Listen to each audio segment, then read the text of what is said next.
Oke. Assalamualaikum warahmatullahi wabarakatuh. Nama saya Asturina, PKB B20. Saya akan menjawab pertanyaan UTS. Yang pertama, jelaskan pengertian metode tahfiz Al-Quran.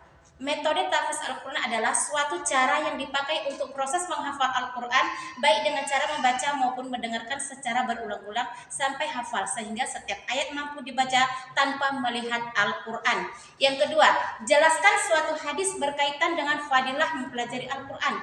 Hadisnya berbunyi, An Utsman radhiyallahu anhu qala khairukum man ta'allama al-Qur'ana wa 'allamah, rawahul Bukhari.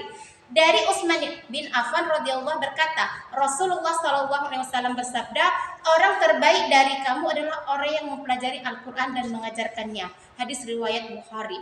Penjelasan kitab Al-Qur'an dalam petunjuk bagi orang-orang yang bertakwa dan semua manusia, dan penjelasan dari petunjuk itu, maka tidak mungkin seorang mampu membaca dan memahami dan dengan isinya, melainkan harus mempelajarinya dengan sungguh-sungguh. Ketiga, jelaskan satu metode tahfiz Quran berkaitan dengan pengertian, langkah-langkah, kelebihan dan kekurangannya. Metodenya adalah metode talaki. Apa itu metode talaki? Yaitu memperhatikan dan menirukan bacaan Al-Quran tanpa melihat mushaf yang disampaikan seorang guru secara langsung untuk mendapatkan pengucapan makhrajul huruf yang benar. Adapun langkah-langkahnya, mulailah memahami dan menyerapi huruf pada Al-Quran. Setelah memahami, pisahkan kata per kata dalam suatu ayat Al-Quran.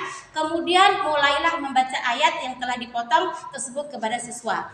Yang keempat, lakukan secara berulang-ulang minimal 5 kali pengulangan setiap ayat. Kelebihan dan kekurangannya. Kelebihan metode talaki, siswa yang belum menguasai ilmu tajwid dalam membaca dan menghafalkan ayat akan semakin lebih tahu dengan ilmu tajwid. Yang kedua, anak menjadi lebih siap untuk hafalan secara mandiri. Adapun kekurangan dari metode talaki adalah faktor siswa itu sendiri, dan faktor itu terletak pada penguasaan ilmu tajwid yang masih kurang, seperti panjang pendek dan pengucapan makhraj huruf hijaiyah seperti shin dan sin.